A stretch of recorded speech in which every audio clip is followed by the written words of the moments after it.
Good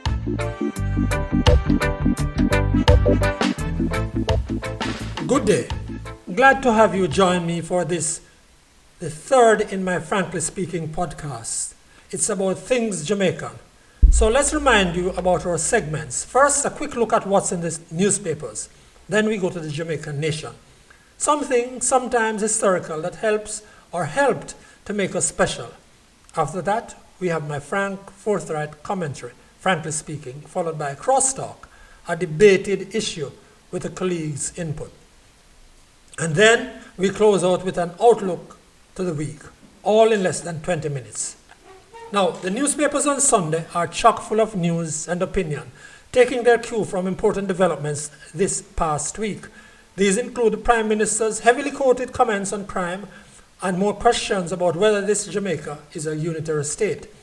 The Sunday Observer goes to 3 high-profile former police officers, including former Army head Hardley Lewin, and they all are negative about Mr. Holness's emotional outpouring at that church service. In speaking about the murders and the crime generally, Mr. Holness said, quote, "I go to my bed with these things on my conscience every night. I know that I have tried," end quote. Ex-cop Clive Karate George Lawrence, who was quite feared in Western Jamaica, gave the speech a thumbs down. Quote, "It's like he's saying there's nothing else that him can do. This shouldn't come out of his mouth," end quote. Karate Lawrence said of the Prime Minister's comments. Then, former Commissioner Lewin said he wasn't interested in the performance of the Prime Minister, said the former Commissioner. Quote, "Whatever he has to say or whatever his emotions are of little interest to me," end quote. And popular ex-cop Renito Adams said the Prime Minister has blundered. No sanctuary among these for the PM, and that's all in the Sunday Observer. Now, there has been a lot of talk recently about what the government's position is on a sense that Accompong Maroons, one of the Jamaica's Maroon communities, is raising the stakes about sovereignty. A very thoughtful and well-researched piece written by Ambassador Stephen Vaxiani is on the pages of the Sunday Observer. It might be taken too in the context of the, again, rather emotional response of Prime Minister to a question at Sunday morning's media briefing when he said, "Jamaica is a unitary state and there is no other sovereign power than the Jamaican government. None." That, it seems, was intended to end that for the time being. In the Gleaner, Mark Wignall also takes to the matter of the Prime Minister's, what he calls, hand-wringing. He says, quote, "It is either that the PM may have been pretending or he was genuinely moved and could not control his emotions in the public setting. Either way, we will never know, depending on the skills he must have honed over the years from 2011, end quote. Then, in the Gleaner's business section, the commercial development of Drax Hall near St. Anne's Bay is highlighted by Carl Gilchrist. The planned commercial area has attracted Knutsford Express to relocate from congested Ocean, KFC to open a well-appointed drive-through outlet, and Starbucks is to have a drive-through opening there in weeks. It's worth a read.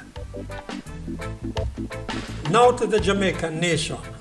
This is the segment where we focus on something that helped or helps to make this place special.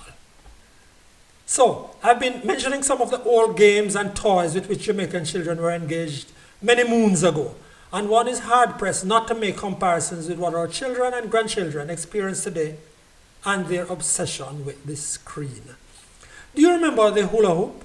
Well, it's very much still around, even though you don't see young people and children having fun with it much now. It's that completely circular thing which you keep ringing around your hips for as long as possible. If you couldn't afford one, your friends often formed one from pieces of cut garden hose or even plaited bush or vans.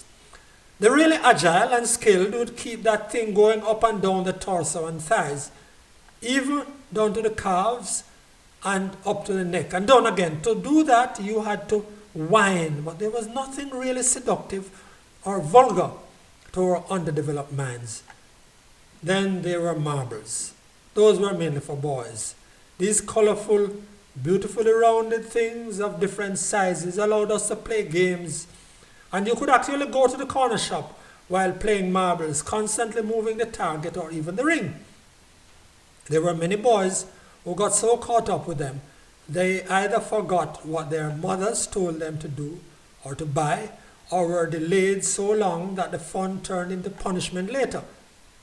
The thing about these games and the toys I have been mentioning in these 3 podcasts so far was that they were best enjoyed with company, and they required some skill not recorded by a counter on the computer.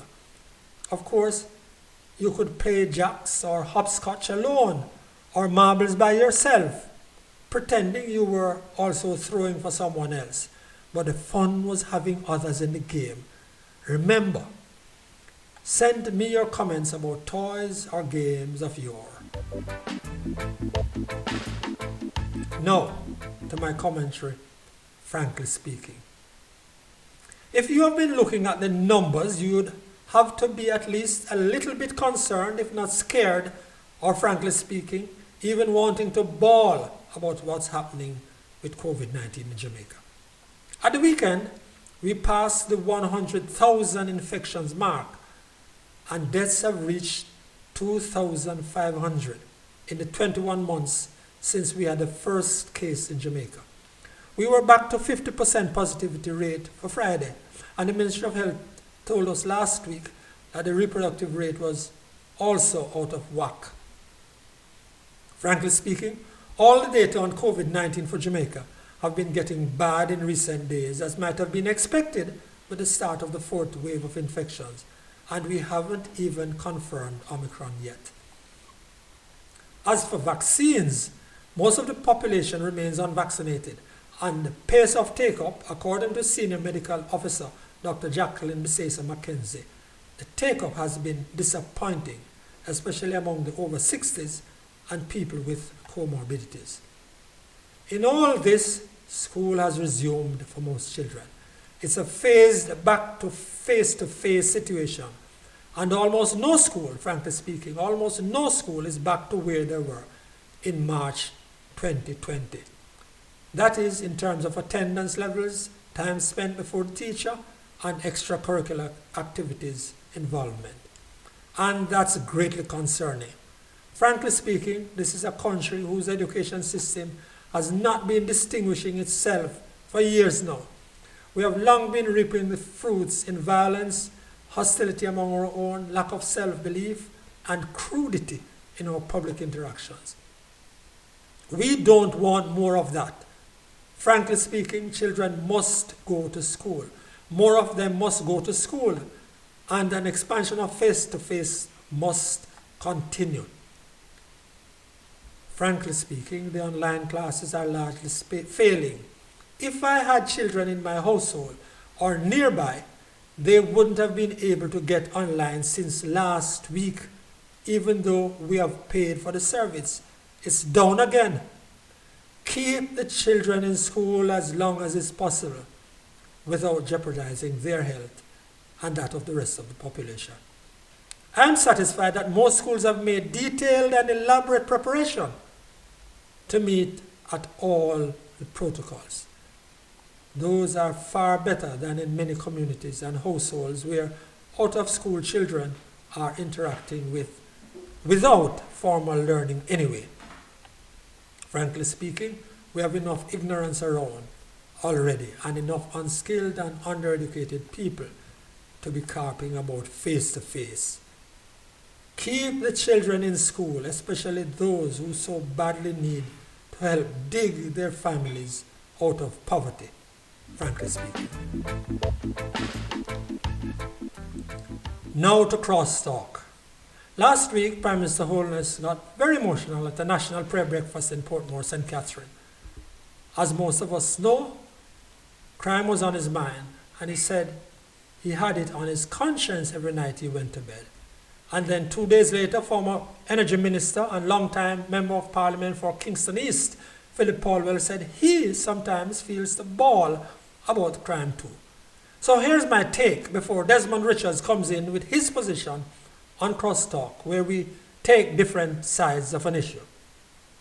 First, let me say I'm sure what the Prime Minister meant was that he had crime on his mind, not on his conscience, and that it worries him. It ought to. Murders increased last year, a year in which for so many days people were locked down earlier in their homes, sometimes for a day or more at a time as COVID-19 surged, and for parts of which there were states of emergency. That must be concerning. Even though other categories of serious crime went down, murders went up by 10% to more than 1,460, or 4 people killed on average every day in this tiny country in 2021.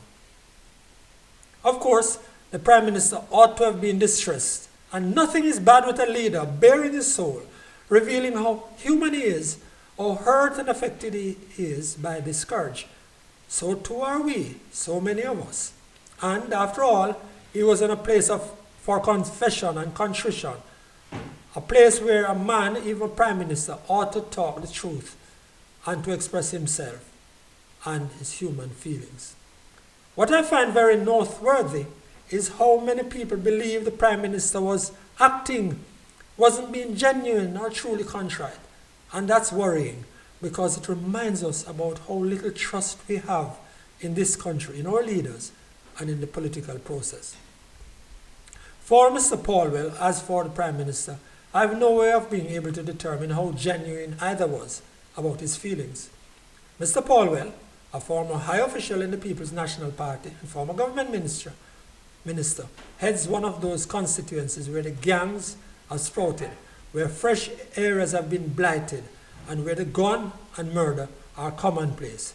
It's enough to bawl about, but bawling can't be enough. Now, here is Desmond Richards with his take. Andrew wept, comparable to Jesus wept. St. John 11, verse 35, the shortest verse in the King James Version of the Bible. Religious scholars can explain why Jesus wept, but we all know why Andrew wept. Yes, it's an acknowledgement of the failure of the Jamaican state to protect its citizens. Old men and women, children, even madmen, as we like to describe street people, are slaughtered. And the PM is not alone. The PNP MP for East Kingston, Philip Paulwell, confessed last week that sometimes I feel like bawling when confronted with the bloodletting in its constituency. So here we are. Blood is flowing while our legislators are crying, are holding back tears. Of course, this sounds like a joke, but this is no laughing matter. Are we satisfied with that? Are we going to continue accepting piles of horse manure from our elected leaders who ask for and are given unlimited access to manage the resources of Company Jamaica, including providing security and protecting us? Let me remind you, when it is convenient, these representatives present themselves as Mr. and Mrs. Fix-It. Yes, the big daddy figure. So dry up your tears. Keep your emotional outbursts to the confines of your bathrooms. We want security. We are paying for it. And we demand nothing less. That's Desmond Richards, journalist and businessman. Now to Outlook. I don't believe the cabinet shuffle is far off. Look out for that this week. But also, we should begin the discussion of the report by the Task Force on Jamaica's Education System. It has been presented to Prime Minister Andrew Holness, and the government said it will soon be in the public domain. The Professor Patterson team did a lot of work, and we ought to insist that it all is not chucked on a shelf of their initial thoughts. Also this week, there will be much discussion about the crime and what the declaration of Azoso means for Central Kingston, where there has just been too much crime. Now, I want to tell you, I have two important personal matters, and I did not put them on this week because last week I spoke to you about my experience with the banks. And so many of you commented on it, and so many of you were not surprised about these old, wasteful practices and the long lines that I experienced and that many of you said you experienced. But next week, I will tell you about the JPS and my personal experience, painful, costly experience with them, and Flow, also my personal, painful experience with their internet service. That's it for this week. Thanks for tuning in again. Please share, like, and subscribe. Remember, I value your comments. I'm Franklin McKnight. Good day.